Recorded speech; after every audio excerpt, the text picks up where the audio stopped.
merci d'être avec nous pour cette première conférence de presse de la saison 2015-2016. Vous le savez, une saison qui sera historique pour le club, puisque c'est la première année où nous accédons à la Liga féminine. Moi, je vais vous parler essentiellement du match de ce samedi, pour vous donner 2 surprises lors de ce match. La première, c'est la présence de notre marraine Sonia Swede, qu'on ne présente plus, manager, une des seules managers femmes dans le milieu professionnel du football, qui s'est engagée avec nous depuis l'année dernière, qui est notre marraine de cœur, de charme et très engagée sur la cause féminine et sur le sport féminin de haut niveau.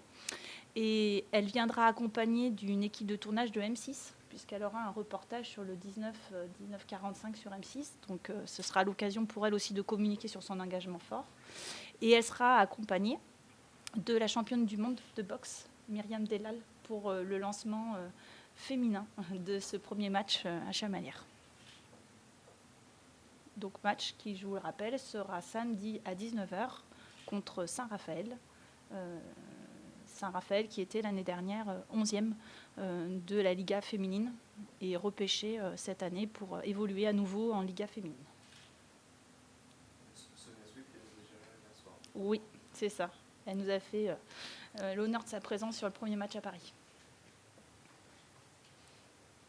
On ne peut rien vous cacher. Tout se sait, c'est de l'espionnage.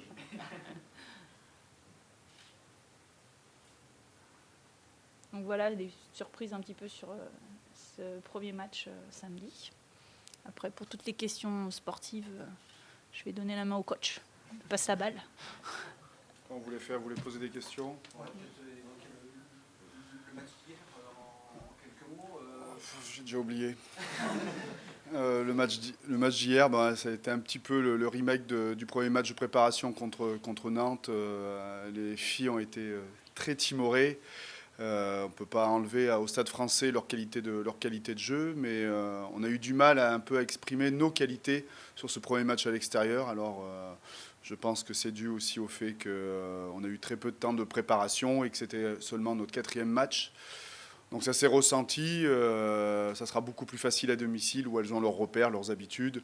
Donc c'est juste pour nous alerter sur le fait qu'à l'extérieur, on va toujours avoir un peu de mal à se mettre en route.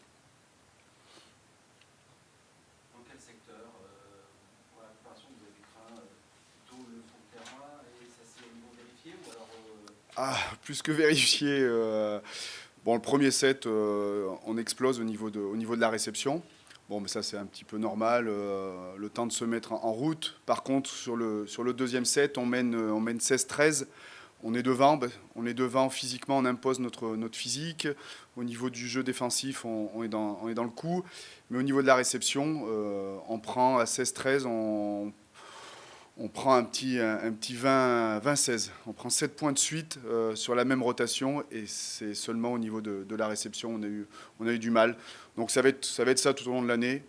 Les équipes qui ont des bonnes qualités de service, on aura toujours du mal à imposer notre physique. Et sur des équipes comme le Stade Français, c'est compliqué de mettre en place des schémas de jeu avec leur qualité de bloc, parce que quand la réception est mauvaise, on peut quand même bonifier le ballon et essayer de faire son point. Et là, avec leur qualité de bloc, on a eu du mal à terminer les points. le Stade Français, de toute façon, c'est une équipe qui ne joue pas le même profil. Oui, mais bon, moi, comme j'ai dit depuis le début, qu'on joue le Stade Français ou une équipe qui vient d'accéder comme Nancy, la preuve c'est que Nancy a fait un résultat contre le Canet. Bon, le Canet est dans la même situation que nous. Elles ont eu très peu de temps de préparation, mais ça n'empêche pas que Nancy a réussi à faire une perf en gagnant 3-1 contre le Canet, qui était quand même finaliste du championnat de France, qui avait battu Cannes l'an dernier en Coupe de France. Donc je n'imagine pas le Canet d'un coup se mettre à jouer le maintien. Donc je pense que c'est assez homogène et que le jour où une équipe baisse un peu le pied, une équipe soi-disant qui va accéder au play-off, il faudra la croquer cette équipe-là. Bon, ce n'était pas le cas hier. On a fait le dos rond. On n'a pas pris une correction parce que le score ne reflète pas la qualité de jeu. Mais à un moment ou à un autre, ça va passer, mais il faut que ça aille vite. Hein. Il y a 22 matchs, il n'y a pas le temps. On n'a pas le temps à se dire, attends, le prochain match, on a encore le temps pour se préparer. Non, tous les matchs sont bons à prendre. Pas d'impasse. Pas d'impasse. Pas d'impasse. Il faut être prêt le jour J où l'équipe adverse sera en situation de moins bien servir et nous, on pourra imposer nos qualités. Comment vous jugez justement les qualités du groupe, des filles qui sont venues? Alors on a le recrutement est axé quand même sur des joueuses à former. Donc on a très peu de solutions venant du banc. On va s'appuyer sur 6 joueuses qui ont déjà pas mal d'expérience et qui ont, je pense, le niveau individuel pour évoluer en Pro F. Par contre, toutes les joueuses qui n'ont pas eu de temps de jeu hier, il y a encore du boulot avec ces joueuses-là. Donc je ne pense pas qu'elles puissent apporter... bon, peut-être qu'il y aura une surprise, hein, il y a des filles qui évoluent plus rapidement que ce que je peux imaginer. Mais ce qui va nous manquer, c'est la qualité du banc. Sur un poste comme le poste de passeuse, qui est un poste important, notre deuxième passeuse, c'est une fille qui est issue du club et qui vient de National 3. Donc ce n'est pas une solution pour hisser le niveau de jeu de l'équipe. Alors peut-être dans 4-5 mois, mais on n'a pas le temps là. On n'a pas le temps. Donc pour l'instant, on va se centrer sur ces 6-7 joueuses qui ont le potentiel. Et puis au fil du temps, on va pouvoir renforcer avec le banc.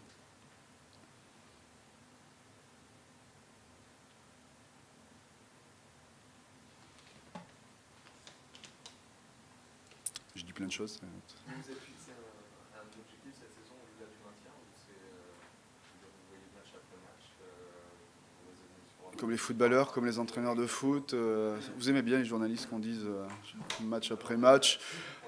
Non, moi je pense vraiment l'an dernier, on s'était fixé comme objectif d'aller en play-off. Par contre, une fois arrivé en play-off, c'était vraiment, on joue tous les matchs un par un, on ne regarde pas le budget des clubs adverses. Et si on avait regardé les budgets, on n'aurait pas battu deux fois Quimper pendant les play-offs, on n'aurait pas battu Nancy à Nancy. C'est pratiquement la même équipe qui évolue cette année en Pro F, en LAF.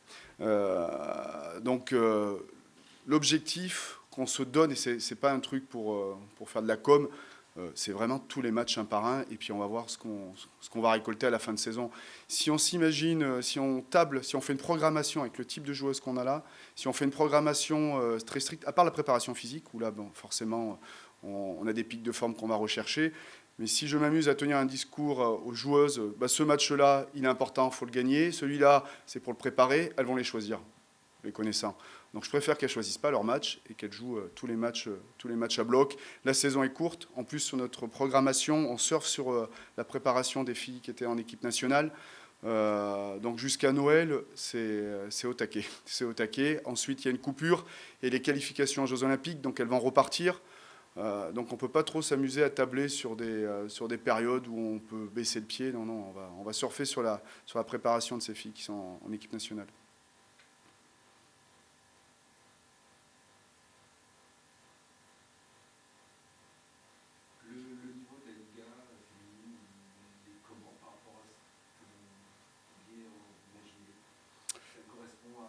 Alors, le niveau de jeu, en tout cas, dans les contenus que nous proposent les équipes adverses, il n'y a pas de différence avec l'élite. Parce qu'en élite, c'est déjà pas mal professionnel. En tout cas, les entraîneurs sont déjà pros. Donc, on sent en élite qu'il y a beaucoup de boulot là-dessus. En plus, il y a des filles qui s'entraînaient déjà 2 fois par jour. La différence, c'est tout ce qu'il y a autour. C'est professionnel à 100%. Une fois, on s'est fait surprendre. Je ne me ferai pas surprendre 2 fois. Mais c'est quand même Magouille et compagnie. Des petits détails qui font la différence. Les ramasseurs de balles, par exemple. Au Stade Français, on s'est retrouvé avec le ramasseur de balles le plus petit qui mettait une plombe à nous donner les ballons. Il nous a suivis tout le long du match. Alors que normalement, le ramasseur de balles reste à leur poste. Et puis tout le monde va tomber sur le petit qui a du mal à donner le ballon. Là, tout de suite, on a senti... il nous a suivis, ce petit jeune-là. Il a fallu attendre 2 sets pour que l'arbitre comprenne que là, c'était pas normal. Au niveau des entraînements avant le match, même chose. On a eu 20 ballons. On nous a repoussé le créneau le plus tôt possible pour qu'on reste le plus longtemps possible dans la salle. Tous ces petits détails-là qui nous, il va falloir faire un petit peu aussi la même chose, c'est-à-dire qu'il n'y a pas de cadeau à ce niveau-là. C'est très professionnel, tout est calculé par les entraîneurs et par les managers généraux des autres clubs. On le faisait déjà, c'est pour ça qu'on est monté. On a même fait une fois, on s'est rapatrié dans la petite salle, Quimper. On les a empêchés de monter il y a 2 ans. On est allé jouer dans la petite salle ou jouer dans la grande salle. Bon, bah, le Giroud, moi je sais faire aussi, hein, les douches froides. Les vestiaires au Stade Français, la température était à 35, les douches étaient froides. On a eu droit à la totale. Donc bon, on n'a rien dit, on a pris sur nous. Mais bon, ça va. Ça se joue aussi sur ce genre de choses, hein. Les joueuses sont sensibles à ça, hein. Elles arrivent, il fait 40 degrés dans le vestiaire. Mehdi Hatman, il fait super chaud. On va voir le manager général du Stade Français. On va vous régler le problème. Le problème n'a jamais été réglé, sachant qu'on est venu 2 heures avant dans le gymnase. Donc, elles sont quand même restées 3 quarts dans ce petit vestiaire. Tous ces petits trucs, tous ces petits détails, on va essayer de les anticiper. Puis peut-être un petit peu de jouer au chat et à la souris avec les clubs adverses. Avec le manque de profondeur, de banc, justement, qu'est-ce que vous craignez le plus? Les blessures, par exemple? Ça, c'est pareil, c'est comme l'objectif. Moi, je ne parle pas de blessures. On a fait de nombreuses saisons avec... on a un club avec un budget restreint, donc on a toujours fonctionné avec un effectif très réduit. On a toujours eu, je touche du bois, on a toujours eu de la chance. On a un suivi médical qui est très compétent. On a un préparateur physique qui maîtrise bien son sujet, qui connaît bien les filles. Donc bon, on a quand même des atouts de ce côté-là. Et puis de toute façon, on s'est adapté aussi. Hein, s'il y a un petit bobo, on saura changer le système comme il faudra. C'est combien d'entraînements par semaine pour les... Alors ça dépend de la programmation, mais on est plutôt un club où on s'entraîne beaucoup par rapport à certains. On est à 2-3 séances par jour. Ça fait des moyennes. En moyenne, ça fait 11-12 entraînements par semaine. En moyenne. Mais bon, on peut monter à 17 séances dans la semaine et on peut descendre à 6-7 selon la programmation. Là, par exemple, avec un match un mardi soir, un retour dans la nuit et un nouveau match samedi, je présume que c'est plus du travail de récup avec le prépa physique. Eh ben non. Non. À part aujourd'hui, où là on est rentré à 4h du matin. Alors déjà le Stade Français, quand ils ont su qu'on faisait les retours dans la journée, ça faisait les gros yeux, ils étaient un peu surpris. Ça a marché l'an dernier, on me dit ouais, il faut surtout partir la veille, revenir le jour du match, c'est bon pour la récupération, et puis ça fatigue pas l'entraîneur qui conduit, l'entraîneur adjoint qui conduit. On a toujours fonctionné de cette façon-là. Les filles sont habituées. Si c'était des joueuses qui étaient issues d'autres clubs, qui ont l'habitude de partir la veille, de lever le pied 48 heures avant le match, 48 heures après le match, on s'entraîne quand là. Nous, on a besoin, c'est des filles qui sont en formation, on a besoin de volume d'entraînement et de mettre de l'intensité. C'est des filles athlétiques. Si on descend trop bas l'intensité, elles vont se mettre dans ce tempo-là. Ce groupe-là, hein, ça serait une autre équipe, peut-être qu'on ferait autrement. Mais cette équipe-là a besoin de s'entraîner tout le temps et assez dur, assez dur. Donc c'est mercredi off et l'entraînement jeudi, vendredi alors? Non, elles arrivent là. Elles arrivent pour l'entraînement pour midi. Elles ont une séance, d'ailleurs, sur notre point faible. Et encore, j'ai failli faire l'entraînement sur place. Hein. Mais bon, j'ai senti qu'il fallait qu'on se dépêche quand même. On a failli enchaîner avec une séance de service-réception sur place. Là, on va le faire aujourd'hui à midi. Par contre, elles ont que ça aujourd'hui.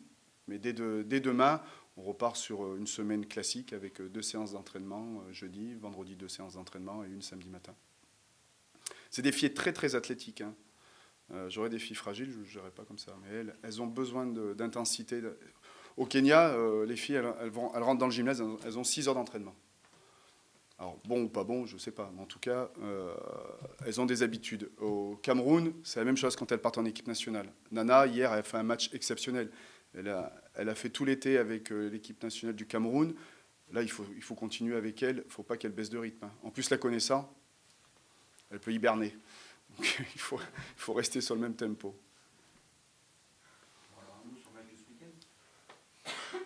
Oui. Ah, celui-là, on va dire... Si on regarde le classement de la saison dernière de Saint-Raphaël, on va dire tout de suite c'est un match très, très important. C'est un petit peu la surprise. Au niveau du volley, souvent les équipes elles changent complètement leur effectif. Ce qui est le cas par exemple du Canet. C'est pour ça qu'elles ont du mal à se mettre en rythme. Il n'y a que 2 joueuses de la saison dernière, alors qu'elles font une super saison et qu'elles ont tapé Cannes. Saint-Raphaël, c'est la même chose. Et, le coach italien, il a dégagé pas mal de filles et il a remplacé plus de la moitié de l'effectif. Donc c'est difficile. En plus, on a eu très très peu d'infos de Saint-Raphaël. Les Italiens aiment bien se cacher. Ils font beaucoup de tournois à l'étranger. Ils verrouillent bien. La diffusion de vidéos, on a du mal à en avoir. On a réussi à en avoir cette nuit. Donc il va falloir commencer à bosser sur Saint-Raph. On part un petit peu dans l'inconnu avec le niveau de jeu de Saint-Raphaël sur les postes clés. C'est-à-dire, à part la passeuse, qui était déjà là l'année dernière, l'attaquante prioritaire, elle est nouvelle. Et les Italiens s'appuient énormément sur leurs joueuses prioritaires. Donc là, dès aujourd'hui, on va bosser sérieusement sur les angles d'attaque de cette joueuse qu'il a fait venir d'Italie. Au-delà de l'adversaire, vous attendez quoi de ce premier match à domicile?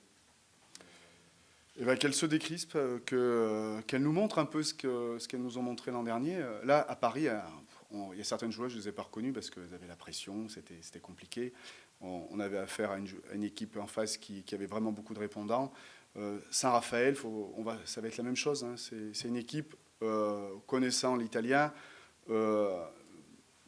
Bon, là, ils jouent ce soir. Dès demain, il va leur dire ce match-là à Chamalières, c'est le match de maintien.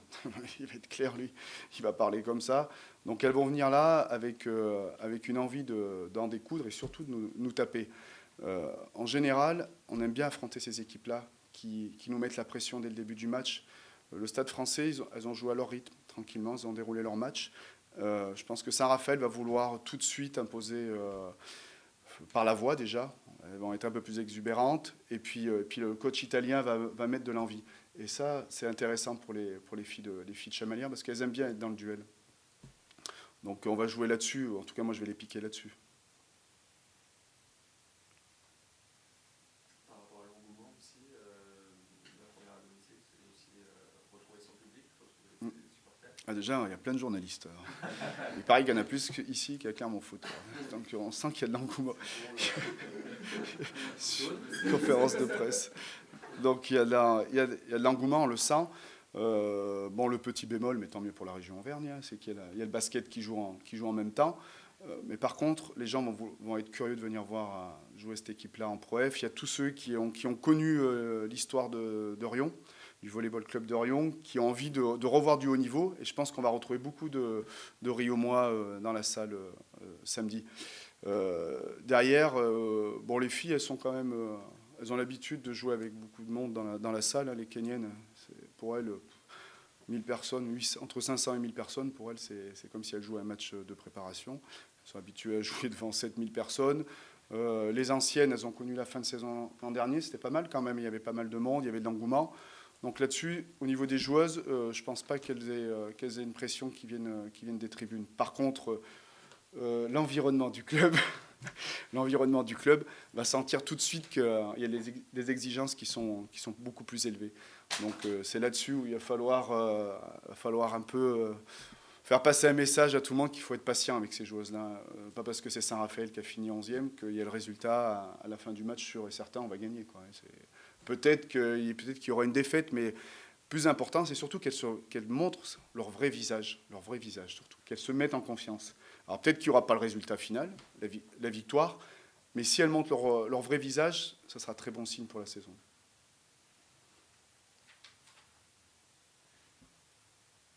En parlant d'engouement, peut-être aussi que l'engouement mette un peu de pression, non pas sur les joueuses, mais sur celles d'en face, non? Oui. Ben, en général, Saint-Raphaël, ça fait longtemps qu'elles ne sont pas venues jouer là. Elles sont venues jouer ici il y a 2 ans. Je pense que ça va les surprendre là, de voir une salle qui est pleine, de voir surtout le contexte aussi, une salle rénovée, beaucoup de médias. Ça, c'est un moyen aussi de mettre la pression sur l'adversaire, de montrer notre sérieux, qu'on a augmenté, qu'on est un peu plus dans le professionnalisme. Après, les gens dans les tribunes, c'est toujours pareil. Moi, c'est ce que je dis aux joueuses. Il ne faut pas attendre que ce soit le public qui pousse. C'est l'inverse. Hein. Si vous jouez correctement, si vous vous engagez, si vous refaites ce que vous avez fait l'an dernier, ça va suivre tout seul. Les gens, ils ont envie. C'est un spectacle. On vend un spectacle. Hein. On ne vend pas qu'un résultat sportif. C'est un spectacle qu'on vend. Donc, c'est pour ça qu'on a fait aussi le choix de ce recrutement-là, de joueuses qui sont spectaculaires. Alors, justement, ça saute haut, ça chante, ça fait du bruit. Ça, il faut qu'elles le montrent. Après, le résultat va venir tout seul.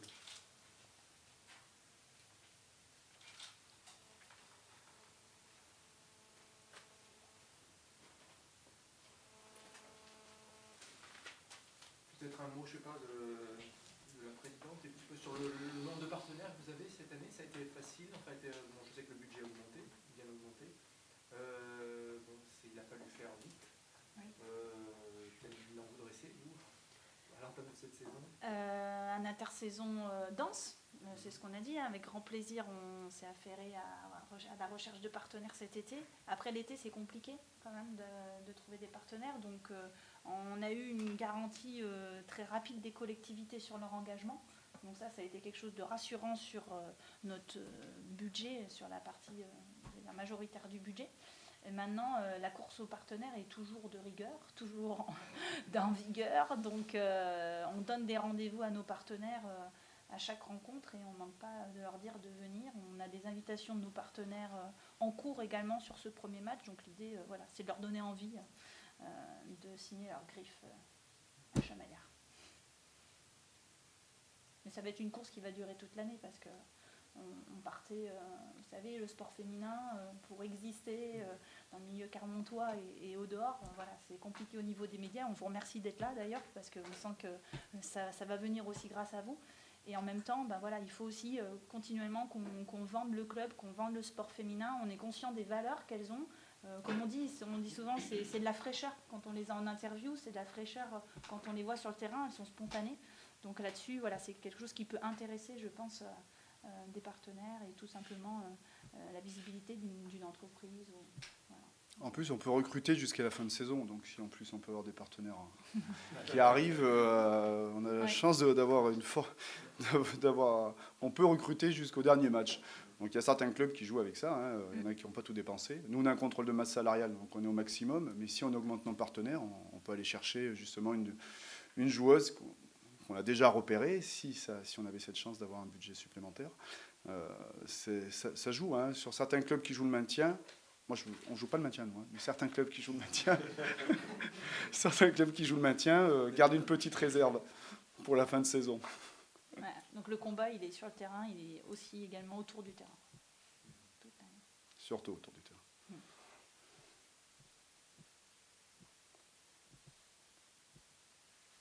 Un petit mot sur la programmation. Vous aviez la possibilité de choisir le jour et l'horaire du match ou pas du tout? Parce que c'est vrai que vous allez jouer. Il y a l'ASM qui joue samedi soir, il y a le basket qui joue samedi soir. Alors voilà, c'est toujours pareil, on est le petit poussé à la LNV, Stade Français. Hier, 4 joueuses n'étaient pas qualifiées à 14h.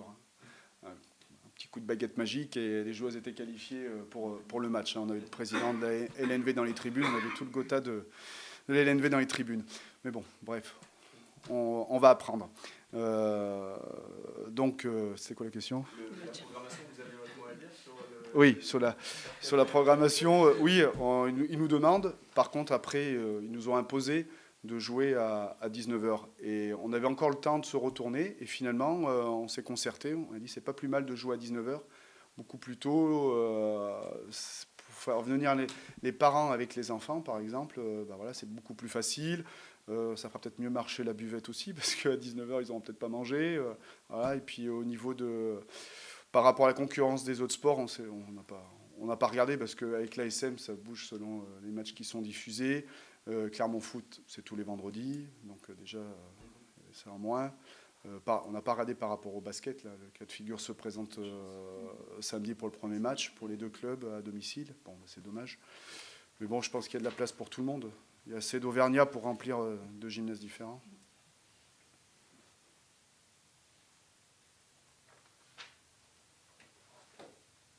On a noté deux matchs qui seront délocalisés à la Maison des Sports. Donc le 16 janvier, le Canet, et 6 février, Cannes. Donc ça, l'objectif, on l'a dit, c'est d'affluence de la LNV, c'est-à-dire dépasser 2700 personnes dans une salle. Donc voilà, on est toujours sur cet objectif-là et de faire de belles opérations. Il faut gagner quelques matchs avant, quoi. Travail d'équipe.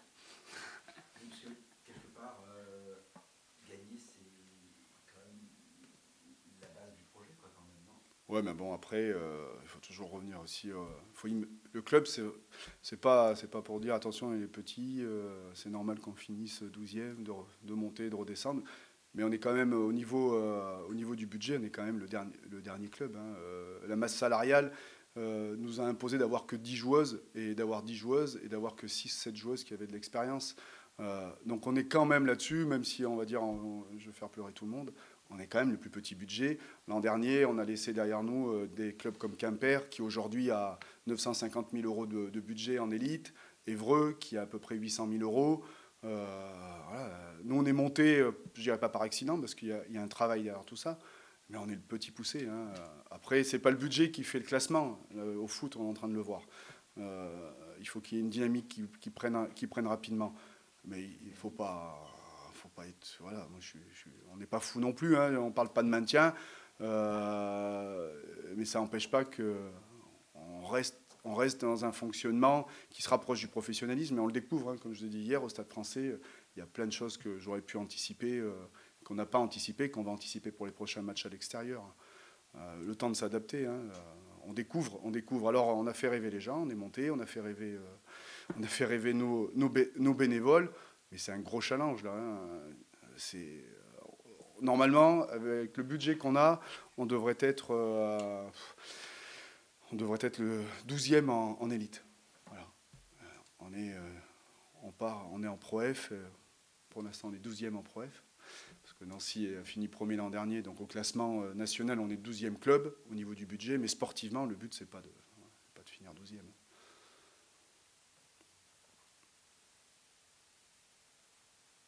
Il faut préparer les gens quand même à tout ça. C'est une saison qui... Vous allez gagner, vous allez perdre plus de matchs que vous allez en gagner. J'ai mal dormi cette nuit. Alors si ça va faire de... Enfin, j'ai pas beaucoup dormi de toute façon. Hein, 4 heures. Oui. L'année où on est monté en élite, on a fait 12e sur 12, la première année en élite. On s'est maintenu parce que des clubs ont déposé le bilan. On était sains financièrement. Deuxième année, on a fait 11e. On a augmenté. Et la troisième année, on s'est retrouvé à jouer les playoffs et à monter. Donc les dynamiques, c'est compliqué de savoir quand est-ce que ça prend exactement. À quel moment, on parle de Coupe d'Europe dans 3-4 ans, mais c'est l'envie qu'on a. Après, ce qui va se réaliser ou pas, c'est la dynamique qui se mettra en place rapidement ou pas qui décidera.